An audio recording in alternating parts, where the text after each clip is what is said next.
Shadows behind the door. It was late at night, and the house sat in complete silence. But in the quiet, something was stirring, something unseen. Sophie had just moved into the old house on Willow Street, unaware of its dark past. The locals never spoke much about the house, but they never looked at it directly either.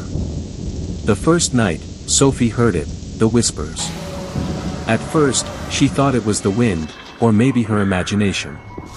But as the whispers grew louder, she knew it was something else. The door to the attic was locked, but not for long.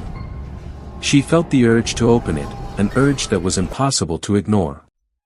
With trembling hands, Sophie unlocked the door and stepped inside. In the corner of the attic stood a large, ornate mirror. The kind you don't see anymore.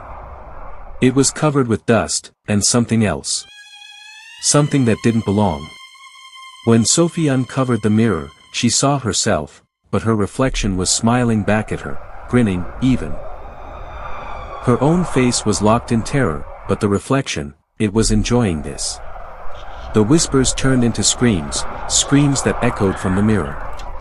The shadows around her started moving, forming figures, figures of people who had once lived in the house. But they were no longer alive.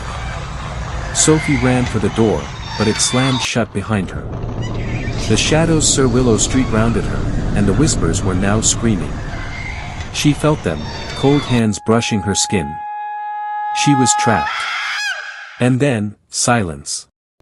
The shadows were gone. The door was open. But Sophie was never seen again. The house on Willow Street stands empty now, waiting for the next one to unlock the door. They say that every time someone moves in, the whispers begin again, waiting for someone to open the door. And if you listen closely, you might hear their voices, calling you in.